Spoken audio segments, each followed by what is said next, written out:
Alors, le cours d'aujourd'hui, concernant l'embryologie générale, c'est la première semaine de développement embryonnaire.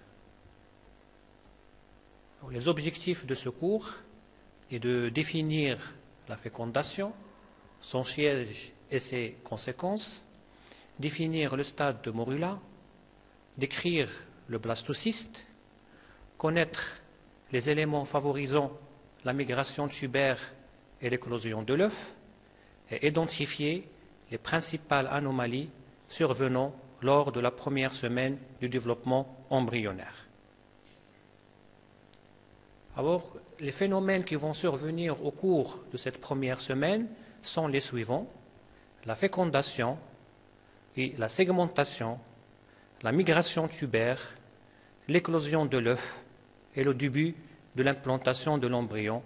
Tous ces phénomènes vont survenir au cours de la première semaine, ça veut dire du premier jour de développement jusqu'au 7e jour du développement.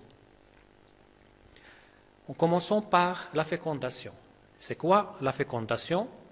La fécondation, c'est l'union des deux gamètes mâles et femelles. Il se siège au niveau de l'ampoule de la trompe de Fallope. C'est 24 heures en moyenne après l'ovulation. Donc, les principales conséquences de la fécondation, c'est la restauration du nombre diploïdie des chromosomes. À ce stade-là aussi, on détermine le sexe de l'individu et ça donne un début de la segmentation. Donc, on voit ce schéma ici. La fécondation, il se fait au niveau de l'ampoule de la trompe utérine, après d'un spermatozoïde qui va pénétrer au sein ovocyte pour former l'œuf. Après la fécondation, on aura le deuxième phénomène qui va survenir au cours de la première semaine, c'est la segmentation. C'est quoi la segmentation? C'est la division de cet œuf qui est formé d'une cellule. Au début, on aura deux cellules filles qu'on va appeler les blastomères, puis stade de 4 cellules, puis stade de 8 cellules, puis le stade de 16 qu'on va appeler morula. Voilà ce schéma-là qui montre au début, au niveau ici de A, c'est la fécondation, puis stade de 2 cellules au blastomère, stade de 4 cellules, stade de 8, stade de 16 au morula, puis le stade de 32 que le blastocyste. On voit ici qu'en même temps, il y aura la segmentation, en même temps, c'est la migration tubaire qui va se faire le long de la lumière de la trompe utérine. Et concernant la légende de ce schéma, on aura pour le 1, c'est l'ovaire, le 2, c'est la trompe utérine, le 3, c'est l'endomètre, le 4, c'est le myomètre, et le 5, c'est la cavité utérine. En même temps que la segmentation se fait, on n'aura que phénomène important que l'œuf il va garder même taille. C'est très important. Et cela dû à la persistance de la zone pellucide. Cette zone, elle va persister pour empêcher que cet œuf adhère au tissu maternel avant qu'il soit au niveau de la cavité utérine.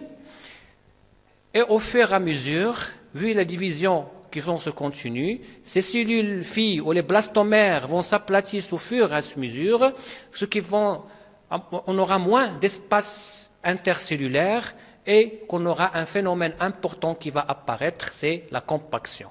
Puis, on aura l'apparition d'un système fonctionnel et d'une polarisation des blastomères.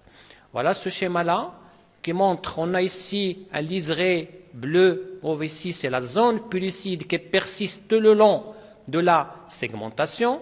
On aura une cellule, puis 2 cellules filles au blastomère, 4 cellules filles au blastomère, 8 stade de morula. On aura toujours la persistance de cette zone pellucide et l'œuf, il garde même taille. On aura un phénomène qui va, c'est la compaction, puis au stade de 32, on aura toujours notre zone pellucide et l'œuf, il garde toujours la même taille par la présence de cette zone pellucide. On a le stade de 32, c'est le blastocyste, et on va, au fur et à mesure, ce blastocyste, il va se remplir, se creuser d'une cavité qui va se remplir d'un liquide qui donne une cavité qu'on va appeler le blastocèle. Donc, on aura des blastomères qui sont polaires ou externes et des blastomères qui sont polaires ou internes. Voilà ce schéma-là qui résume les différentes étapes de la segmentation.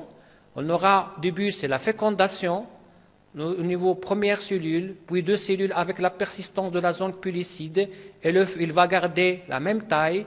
En même temps, on aura la migration tubaire jusqu'à la cavité utérine, puis la formation de blastocystes vers le 5e jour qui va se creuser d'une cavité, puis on aura l'éclosion de l'œuf par la déhiscence de cette zone pellucide, et on aura vers la fin de la première semaine le début de l'implantation de l'œuf. Cette migration tubaire que se définit comme que l'œuf va parcourir le long de la trompe pour arriver jusqu'aux cavités utérines où aura le siège normal de la nidation, cette migration tubaire est favorisée par des éléments importants qui sont les battements ciliaires de l'épithélium tubaire. Comme on le sait, l'épithélium tubaire, c'est un épithélium qui est cylindrique simple cilié, renfermant deux types de cellules, des cellules ciliées et des cellules glandulaires non ciliées, et aussi on aura la musculeuse de cette trompe qui va se contracter pour favoriser le déplacement de l'œuf, et le mucus qui va être élaboré par les autres cellules qui sont non ciliées, qui sont les cellules glandulaires, qui vont aussi favoriser ce déplacement de l'œuf le long de la trompe. Voilà, ce schéma-là, l'œuf au sein qui est dans une zone pellucide, à l'intérieur c'est les blastomères, et on a ici l'épithélium tubaire, on voit ici les cils qui vont favoriser le déplacement de ces cellules, de cet œuf-là, vers la cavité utérine. Donc, vers le 4e, 5e jour, cet œuf est formé de 32 blastomères. Ça veut dire 32 cellules filles. À ce stade-là, on aura un liquide qui va venir de la cavité utérine, qui va pénétrer dans la morula et va former une formation centrale qui est le blastocèle, une cavité qui est le blastocèle, et la morula va se transformer en blastocyste, et qu'on aura cette image-là, toujours qui est en jaune ici, c'est la zone pellucide, c'est au stade de blastocyste, on aura deux types, on aura une masse cellulaire interne, ou le bouton embryonnaire, et des cellules externes ou périphériques qui bordent tout le long de cette zone pellucide de côté interne, qui vont former le trophoblaste, et qui vont être centrés par une cavité qu'on appelle le blastocèle, qui va se remplir d'un liquide qui va survenir, qui va prévenir de la cavité utérine. Donc, après, on aura bien sûr, au niveau de la cavité utérine, on aura une déhiscence de la zone pellucide qui va disparaître, cela dû à une activité enzymatique protéisique du trophoblaste qui va élaborer des protéines enzymatiques qui vont dégrader, qui vont digérer cette zone pellucide, et bien sûr cette cavité qui est le blastocèle qui va se dilater au fur et à mesure, qui va donner une pression au niveau de la zone pellucide pour qu'il se désiste. Donc, on aura l'éclosion de l'œuf vers la fin du 5e jour. Donc, ce schéma-là qui montre l'éclosion de l'œuf, on voit ici en 1, c'est la zone pellucide qui va subir une déhiscence à ce niveau-là, et on aura l'éclosion de l'œuf. On aura cette cellule périphérique qui vont former le trophoblaste. Ici, en 4, c'est le blastocèle qui va se remplir du liquide qui provient de la cavité utérine, et la masse cellulaire interne ou le bouton embryonnaire qui va au fur et à mesure se former en deux feuillets, on peut dire, un feuillet externe et un feuillet qui est interne. On va voir à la suite leur développement. Donc, après l'éclosion de l'œuf, on aura le début de l'implantation de l'embryon. Vers la fin de la première semaine, ça veut dire vers le 6e jour. Comment ça se passe? Ce blastocyste, il va se fixer sur l'épithélium utérin, à partir du 6e jour.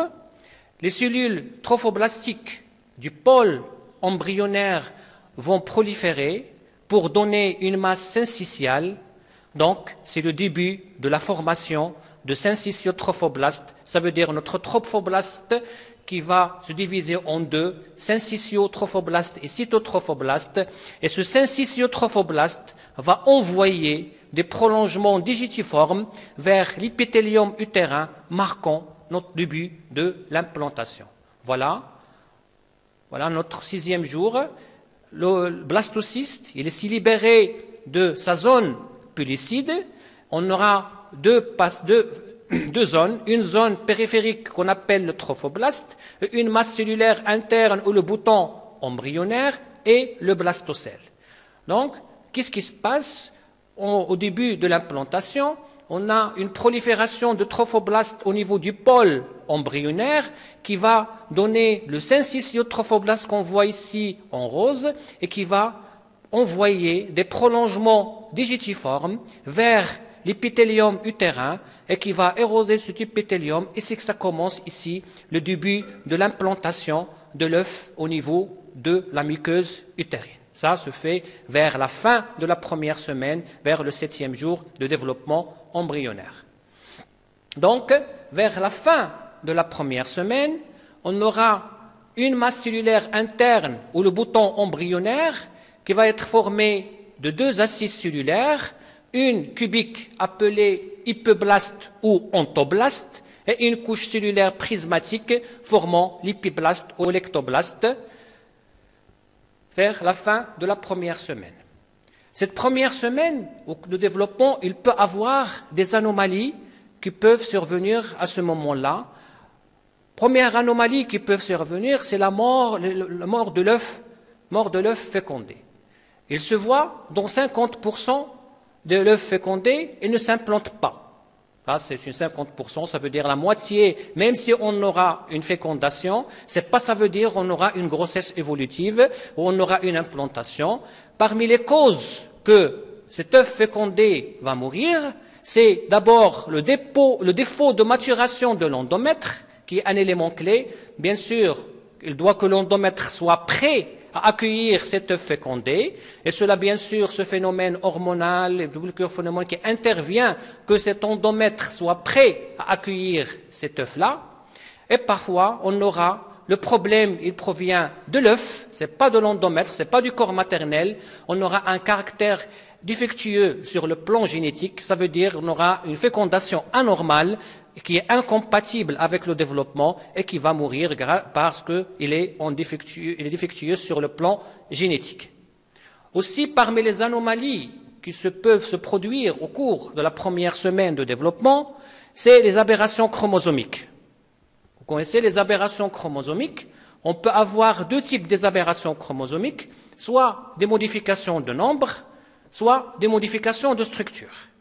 Les modifications du nombre, comme vous connaissez, il y a plusieurs types. On peut avoir des trisomies, des monosomies, plusieurs modifications de nombre. Et bien sûr, cela, ça précise au niveau de la fécondation, parce que c'est à ce moment-là, on restaure le patrimoine génétique de l'individu. On peut avoir aussi des modifications de structure, comme des mutations, des translocations, et d'autres qui peuvent survenir au cours de la fécondation, qui peuvent causer des aberrations chromosomiques.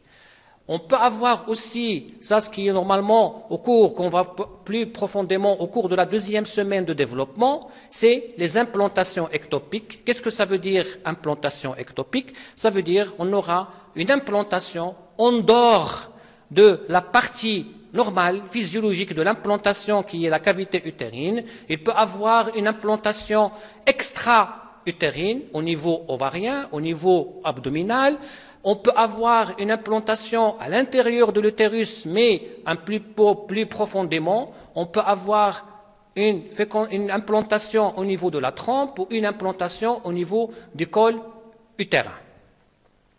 Alors, en conclusion, si on veut résumer ces différents stades qui vont survenir au cours de la première semaine de développement embryonnaire, on aura l'élément clé, c'est la fécondation, qui se fait au niveau de l'ampoule de la trompe, au niveau du tiers externe de la trompe utérin. Une fois la fécondation elle était faite, ça donne une restauration de patrimoine génétique, détection de le sexe de l'individu, puis en même temps qu'il y a la migration tubaire de l'œuf, on aura en même temps la segmentation, ça veut dire on aura la division de cette cellule mère en 2 cellules filles, puis en 4 cellules filles, puis en 8, puis en 16 cellules, que donne le stade de Morilla, toujours notre zone pellicide qui persiste tout le long de ce parcours-là, évitant bien sûr que l'œuf s'implante au niveau de l'endomètre, au niveau de la muqueuse de la trompe, et ce déplacement-là, elle est favorisé par les cils, l'épithélium cilié de la trompe avec des cellules glandulaires qui vont élaborer de mucus qui aident aussi à ce passage et en même temps la contraction de la musculeuse de la trompe qui donne des contractions péristaltiques qui favorisent ce déplacement-là.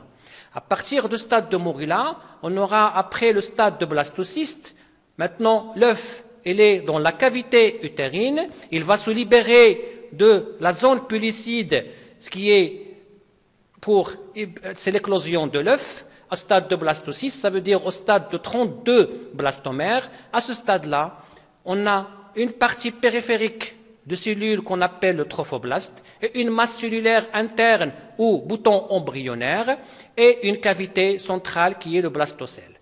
Regardez ici l'endomètre qui va au niveau de la deuxième cycle menstruel de la femme, qui est en stade sécrétoire, qui élabore beaucoup, qui favorise donc ici la muqueuse utérine, ici c'est le myomètre qui est prêt à accueillir cet œuf-là au niveau de la première semaine. Les anomalies, ils peuvent avoir une implantation ici ectopique ou implantation au niveau du col utérin ou à l'extérieur, empêtement de l'utérus. Merci de votre attention.